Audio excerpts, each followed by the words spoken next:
সবাই কেমন আছেন? বাঙালঘটি জমজমাটি ব্লগে আপনাদের স্বাগত।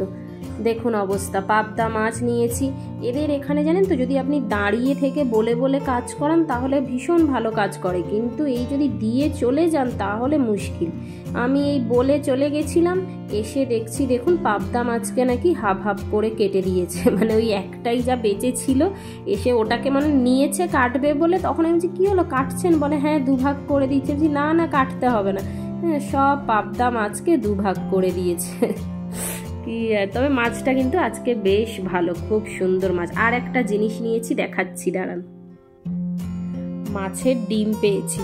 এখানে তো এই মাছের তেল, মাছের ডিম পাওয়াই যায় না। এরা যে কি করে, ফেলে দেয় না কি করে যায় না। এর আগে বোধহয় আর একবার পেয়েছিলাম, ঠিক মনেও নেই আমার। তো আজকে দেখছি অনেকটা আছে আর সবাই খুব নিচ্ছে। 150 টাকা করে কেজি নিয়েছে। তা আমিও আর লোভ সামলাতে না পেরে ওই 350 মতো নিয়ে এসেছি। তো এটার বড়া বানাবো। পুরোটা না মানে বানাচ্ছি না, অনেকটা না। এর মধ্যে আবার এই যে আপনার সেদ্ধ আলু দিলাম, তো এই সব দিয়ে অনেকটা হয়ে যাবে। তো সেই জন্য কিছুটা আবার রেখে দিয়েছি। অন্যদিন আবার এই মাছের ডিমের একটু টক বানাবো, ওটাও বেশ ভালো লাগে চাটনিটা। তা আজকে এই বড়াটা বানিয়ে নিই। মানে এত সুন্দর, মানে আজকের মাছগুলো খুব ভালো পেয়েছি। অন্যান্য দিন দেখি যে বাড়িতে নিয়ে এসে, যেমন আগের সপ্তাহে না ট্যাংরা মাছ এনেছিলাম, তো বাড়িতে এনে দেখছি যে ওটা পচা।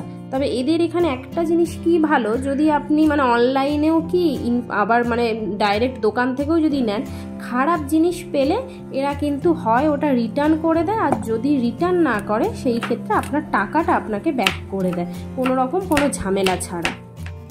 1:30 বাজে, মহারাজ স্কুল থেকে এসে এই এখন লাঞ্চ করতে বসে গেছে। আর বড়া দেখে দেখুন না কি খুশি।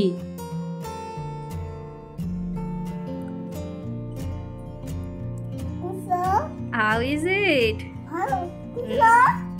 বলো তুমি। খেয়ে আবার বুঝতে পারেনি না, এর আগে খায়নি, জিজ্ঞেস করছে যে কিসের বড়া।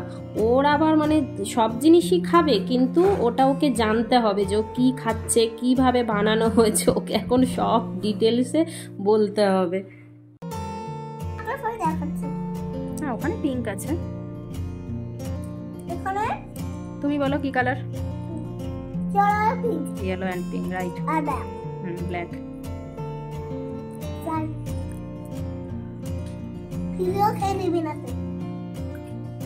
ছেলের খাওয়া হয়ে গেছে, আমি এই এখন আমার আলুটা মেখে নিচ্ছি। এইভাবে আলুর চোখা যে কি ভালো লাগে, একটু পেঁয়াজ শুকনো লঙ্কাকে ভেজে নিই হলুদ দিয়ে, তারপরে সেটা দিয়ে মেখে খাই। আর শীতকালে এটার সাথে না একটু রসুনও ভেজে নিই, ওটার টেস্ট তো আরও ভালো থাকে। তার সাথে একটু জিরাও দিয়ে দিই। আর এই যে দেখুন আমার মাছের ডিমের বড়া, ওই আলুটা দিতে না খুব নরম হয়েছে। আর এইদিকে সর্ষে পাবদা। চু চু, কি হচ্ছে? সর্দি? হলে বাবা, সর্দি হয়ে গেছে। ফ্লিপকার্ট থেকে ওই যে ছেলের কিবোর্ডটা আছে না, ওটা রাখার খুব প্রবলেম হচ্ছিল, ওই জন্য কিবোর্ড স্ট্যান্ড একটা অর্ডার দিয়েছিলাম, সেটাই এসছে। দাঁড়ান দেখি খুলে ঠিকঠাক দিয়েছে কিনা। এই যে কিছুটা হয়েছে। এই সব জিনিস আবার অনলাইনে অর্ডার দিলে না এই সমস্যা, নিজের হাতে পুরোটা অ্যাসেম্বল করতে। আর ছেলেকে দেখুন না, ওই সব করে দিচ্ছে, মানে এই জায়গা ছেড়ে যাচ্ছে না। যেইভাবে আমি করছি ও সেইগুলো কপি করছে। এইখানে এই যে জিনিসগুলো দেয় লাগানোর, মানে সবই দিয়ে দেয়, কিন্তু তাও প্রত্যেকটা পার্টস মানে আবার ম্যানুয়াল কোনো থাকে না এদের, কেন জানি না। ইউটিউব দেখে দেখে তখন থেকে প্রায় 40 মিনিট হয়ে গেছে, এখনও আমার পুরোটা হয়নি।